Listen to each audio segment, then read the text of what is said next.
কৃষ্ণকালী মায়ের যায়। ওই বাবা অনেক উপকার পেয়েছে, বাবাকে একটু দেখাও শুনবে।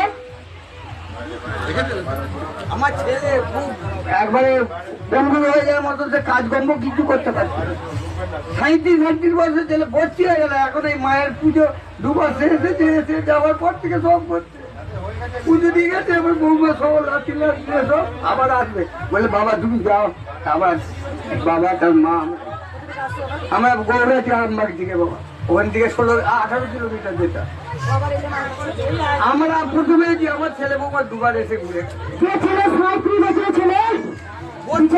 কোনো কাজকর্ম করতে পারতো নি, শুধু শুয়ে থাকতো বিছানা পাকার তোলায়।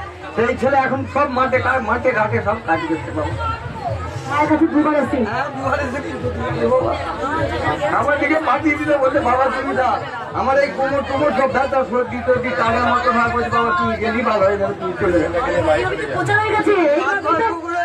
এই অনেক খরচা, আজকে গাড়ি ভাড়া করে 6-7 জন মিলে মারুতি ভাড়া করে এসেছি বাবা। কত খুশি হলো। হ্যাঁ হ্যাঁ হ্যাঁ, আমার ছেলে ভাড়া গেছে, খুব কাজ কর্ম করছে বাবা, আমাকে কিছু করতে না। আমি বলে দিই ভক্তদের, দেখো যদি মায়ের মন্দির না হয় না, ভক্তরা হাহাকার করে দেবে, বুক ফাটিয়ে দেবে। এটা সত্যি। আমি মায়ের মন্দিরে ঘুরে টাকা বলছি না বাবা, আমি এই থেকে বলছে নাকি আমার নিজে থেকে আমি একটা কথা বলি, আপনি যে বলছেন যে মায়ের মন্দির হয়ে গেলে, তাহলে আপনি সবাইকে দিবেন না, তখন কি হবে?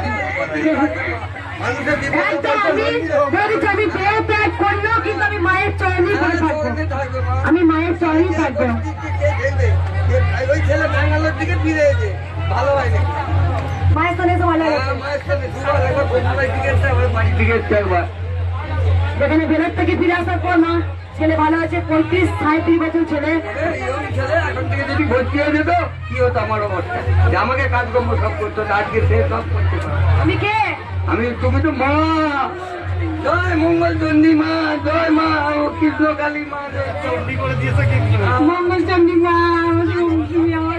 আমার নাম যেহেতু বললো না, সেজন্য আমাকে বলেছে মঙ্গল চণ্ডী মা। তুমি সবাই ভালো থাকবেন, সুস্থ থাকবেন, মাকে ভালোবাসুন।